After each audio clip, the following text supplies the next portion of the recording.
Ces bureaux de vote ont ouvert un peu plus tôt ce dimanche 21 mars, mais les opérations ont démarré après 9 heures. Impatients d'accomplir leur devoir, ces électeurs sont obligés d'attendre que soient réglés quelques problèmes logistiques. D'autres en train de chercher leur nom sur les listes électorales affichées devant les différents bureaux de vote ou leur carte d'électeur. Il paraît que si tu n'as pas vu ton nom ici, il faut partir à l'école Marin-Ngouabi qui se trouve derrière à côté. Là, je passe derrière à Marin-Ngouabi voir si je trouve mon nom. Comme j'ai le livret, je peux voter. Si je ne trouve pas là, je passe à PTB. S'il n'y en a pas, je serai obligé de rentrer.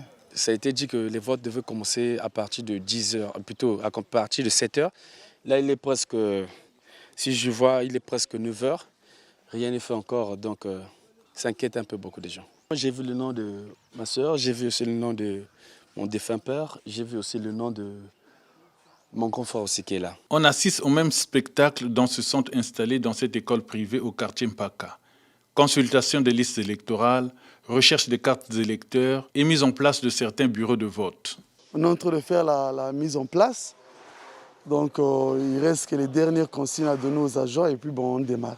Beaucoup de ceux qui se seraient fait enrôler sur les listes électorales ne retrouvent pas leur nom sur ces listes qui porteraient encore les noms des personnes décédées. À cette heure ici, on n'a pas encore voté, il n'y a pas le nom, le nom n'est pas encore affiché, les cartes viennent d'arriver.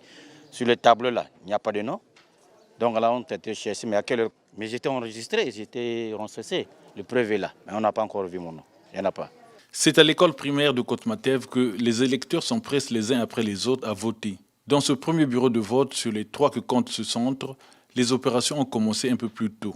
Dans la salle, à peine 3 délégués des candidats en lice dans ce bureau de vote, Yuki, Onyangue et le PCT. Les observateurs internationaux sur le déroulement du vote. C'est à féliciter et encourageant. Les représentants sont là, même s'ils sont deux, et nous profitons aussi de l'occasion pour saluer la maturité de la population congolaise. Dans la sous-préfecture de Tiambanzassi, les différents bureaux de vote ont ouvert autour de 7 heures.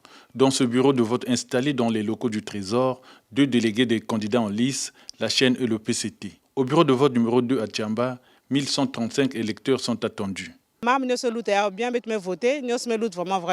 Dans la salle, un seul délégué. Ici, quelques candidats n'ont pas pu voter. J'allais voter normalement ici à Tiamba. J'étais enregistré, mais malheureusement, lorsque nous sommes allés vérifier les noms, enfin, ceux-là que les noms sont affichés et les autres, vraiment, dommage, les noms ne sont pas affichés. Donc, on est d'office déjà écarté.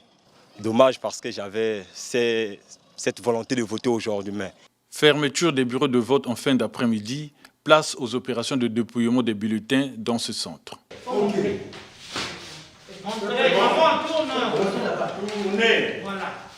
C'est bon? C'est noté. Les délégués, regardez. Ok, c'est bon? Ici, la torche. Comme dans d'autres bureaux de vote, les opérations de dépouillement des bulletins se font avec quelques lampes torches, voire des téléphones portables. Au moment où notre équipe quitte ce centre, les opérations se poursuivaient dans les mêmes conditions.